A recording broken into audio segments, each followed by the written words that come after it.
दोस्तों Bihar police constable आज के एग्ज़ाम का आप लोग रिव्यू दीजिए। 14 मार्च 2021 आज के एग्ज़ाम का आप लोग रिव्यू दीजिए। अगर आप लोग एग्ज़ाम दिए हैं तो एग्ज़ाम में क्या क्या क्वेश्चन पूछा गया है आपको लाइव चैट में कमेंट करके बताना है। विषय वाइज देख लीजिए, फिर आपको बहुत ज़्यादा क्वेश्चन याद आ जाएगा। और सबसे पहले आप तो यह कमेंट करके बताइए कि क्वेश्चन नॉर्मल लेवल का पूछा गया था या टफ लेवल का। 10th लेवल का ही क्वेश्चन पूछा गया था या 12वीं लेवल का। सिलेबस की बात करें तो सिलेबस के अकॉर्डिंग तो इस बार 12वीं लेवल है। अगली बार से सिलेबस चेंज हो जाएगा। अगली बार से बिहार पुलिस कांस्टेबल की जब नेक्स्ट वैकेंसी आएगी तो 10th लेवल का क्वेश्चन पूछा जाएगा। तो 12वीं लेवल का क्वेश्चन था या फिर नॉर्मल ही पूछा गया था, आप सभी कमेंट करके बताइए। और 2020 में इससे पहले जो एग्ज़ाम लिया गया था 12 जनवरी 2020 एवं 8 मार्च 2020 को 12वीं लेवल का क्वेश्चन पूछा गया था। तो आप सभी कमेंट करके बताइए और आप कितना क्वेश्चन सही बनाए हैं। अभी तो आपको कंफर्म नहीं होगा, कुछ देर में हम आप लोगों को सभी 100 क्वेश्चन का आंसर की प्रोवाइड करवाएंगे, फिर आप मिला लीजिएगा, फिर आपको पता चल जाएगा कि आप कितना क्वेश्चन सही बनाए हैं। विषय वाइज देख लीजिए तो बिहार पुलिस में जो क्वेश्चन पूछा जाता है, हिंदी हो गया तो हिंदी साहित्य से भी क्वेश्चन पूछा जाता है और हिंदी व्याकरण से भी। तो हिंदी साहित्य में क्या क्या क्वेश्चन पूछा गया था और कितना क्वेश्चन पूछा गया था आप लोग कमेंट करके बताइए। और एक इंग्लिश सब्जेक्ट भी हो गया, तो इंग्लिश से 8 से 10 कितना क्वेश्चन पूछा गया था। और अगर आपको कुछ क्वेश्चन याद है तो कमेंट करके बताइए। सबसे पहले हिंदी में देख लीजिए तो हिंदी में व्याकरण से भी क्वेश्चन पूछा जाता है। तो व्याकरण में क्या क्या क्वेश्चन पूछा गया था, पर्यायवाची शब्द, विपरीतार्थक शब्द, मुहावरा, संधि विच्छेद। तो अगर आप इस तरह से देखिएगा तो आपको याद आ जाएगा कि संधि विच्छेद क्या किस चीज़ का पूछा गया था। और हिंदी साहित्य में कवि एवं लेखक से रिलेटेड पूछा जाता है। तो हिंदी साहित्य में क्या क्वेश्चन पूछा गया था आप सभी कमेंट करके बताइए। और इस तरह से सभी क्वेश्चन संकलन हो जाएगा, फिर हम आप लोगों को 100 क्वेश्चन का आंसर की प्रोवाइड करवाएंगे और आप लोग मिला लीजिएगा कि आपका कितना क्वेश्चन सही बना है। मैथ में पिछली बार 3-4 क्वेश्चन 12वीं लेवल का भी पूछ दिया गया था। कैलकुलस भी एक पूछा गया था पिछली बार। तो इस बार क्या 12वीं लेवल से पूछा गया है या फिर सभी 10th लेवल नॉर्मल लेवल का ही क्वेश्चन पूछा गया है, तो आप सभी कमेंट करके बताइए। और मैथ से कितना क्वेश्चन पूछा गया था, 10 क्वेश्चन के अप्रॉक्स पूछा जाता है, इस बार कितना पूछा गया है तो बताइए आप सभी कमेंट करके। साइंस की बात करें तो साइंस में 3 सब्जेक्ट हो गया। साइंस में सब्जेक्ट जो हो गया फिजिक्स, केमिस्ट्री, बायोलॉजी, और एक और यहाँ पर आप जोड़ सकते हैं पर्यावरण, पारिस्थितिकी, जैव विविधता। तो पर्यावरण पारिस्थितिकी से रिलेटेड क्वेश्चन क्या पूछा गया था, इसमें उत्पादक उपभोक्ता घटक से रिलेटेड क्वेश्चन पूछा जाता है, खाद्य श्रृंखला से रिलेटेड। और साइंस में फिजिक्स, तो फिजिक्स का टॉपिक देख लीजिए, जैसे एसआई मात्रक, तो एसआई मात्रक किसका पूछा गया था आप कमेंट करके बताइए।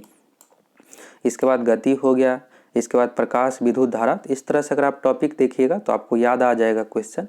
और केमिस्ट्री में रासायनिक सूत्र किसका पूछा गया था, और पिछली बार की तरह इस बार भी टफ लेवल का क्वेश्चन पूछा गया था या नॉर्मल ही, आप कमेंट करके बताइए। बायोलॉजी का भी बताइए। और जीके में, तो जीके में 4 सब्जेक्ट हैं।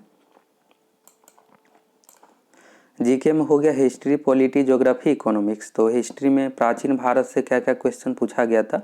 प्राचीन भारत में जैसे सिंधु घाटी सभ्यता हो गया, बौद्ध धर्म, जैन धर्म, और इसके बाद मौर्य वंश। तो इस टॉपिक से क्या क्या क्वेश्चन पूछा गया था। फिर मध्यकालीन भारत में अकबर, बाबर से रिलेटेड हो गया। और आधुनिक भारत में आज़ादी से रिलेटेड, स्वतंत्रता संग्राम से रिलेटेड 1857 क्रांति से क्या क्वेश्चन पूछा गया था। तो आप सभी कमेंट करके बताइए। और आंदोलन से रिलेटेड कौन कौन सा क्वेश्चन था। इसी तरह भूगोल की बात करें तो भूगोल में पर्वत, पठार, मैदान, जलवायु, ये सब टॉपिक है। तो इस टॉपिक से क्या क्या क्वेश्चन पूछा गया था। और पॉलिटिकल साइंस में लगभग 8 से 10 क्वेश्चन पूछा गया होगा।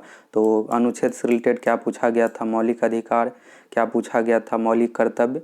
इस तरह से अगर आप देखिएगा तो आपको मैक्सिमम क्वेश्चन याद आ जाएगा कि मौलिक अधिकार के बारे में क्या पूछा गया था। एक क्वेश्चन उस टॉपिक से पूछा ही गया होगा और मौलिक कर्तव्य से भी पूछा गया होगा।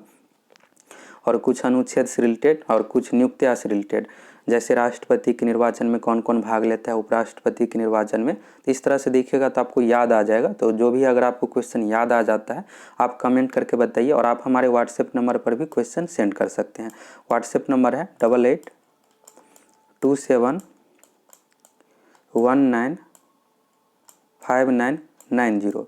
इस नंबर पर आपको जो भी क्वेश्चन याद है आप कमेंट कीजिए। इस तरह से सभी 100 क्वेश्चन संकलन हो जाएगा और हम आप लोगों को सभी 100 क्वेश्चन का आंसर की प्रोवाइड करवाएंगे। और आप कमेंट करके बताइएगा। जो भी क्वेश्चन आपको याद है आप सभी कमेंट करके बताइए। और अर्थशास्त्र से कितना क्वेश्चन पूछा गया था। पिछली बार अर्थशास्त्र से टफ लेवल का क्वेश्चन पूछ दिया गया था, तो इस बार नॉर्मल ही पूछा गया है या टफ लेवल, आप कमेंट करके बताइए। और सबसे मेन जो बात है यहाँ पर कि 10th लेवल का क्वेश्चन पूछा गया है या 12वीं लेवल का, बहुत ज़्यादा टफ क्वेश्चन पूछा गया था या नॉर्मली। और आप अपने सेंटर के बारे में भी बताइएगा कि वहाँ पर माहौल कैसा क्या था और रिपोर्टिंग टाइम कितना था। आज पेपर में दिया हुआ था कि 9:40 तक ही रिपोर्टिंग टाइम रहेगा, तो आपके सेंटर पर कब तक का रिपोर्टिंग टाइम था आप बताइए। और अगर आप सेकेंड शिफ्ट में एग्ज़ाम देने जा रहे हैं तो पेपर में दिया हुआ था कि 1:40 तक ही रिपोर्टिंग टाइम रहेगा। 2 बजे से एग्ज़ाम शुरू है तो 1:40 तक ही रहेगा। तो अगर आप सेकेंड शिफ्ट में एग्ज़ाम देने वाले हैं तो आप समय से सेंटर पर पहुंच जाइएगा, 1 बजे तक आपको पहुंच जाना है। और वहां पर अनाउंस भी किया जाएगा कि रिपोर्टिंग टाइम इतना तक ही है, तो समय से आप एग्ज़ाम हॉल में प्रवेश कर जाइएगा। आपको जो भी क्वेश्चन याद है आप हमारे व्हाट्सएप नंबर पर सेंड कर सकते हैं। कुछ देर के बाद हम आप लोगों को सभी 100 क्वेश्चन का सही आंसर की प्रोवाइड करवाएंगे और आप मिला लीजिएगा कितना क्वेश्चन आप सही बनाए हैं। व्हाट्सएप नंबर है 8827195990। तो आप सभी कमेंट करके बताइए, साथ ही कमेंट सेक्शन में भी और व्हाट्सएप नंबर पर भी क्वेश्चन सेंड कर सकते हैं।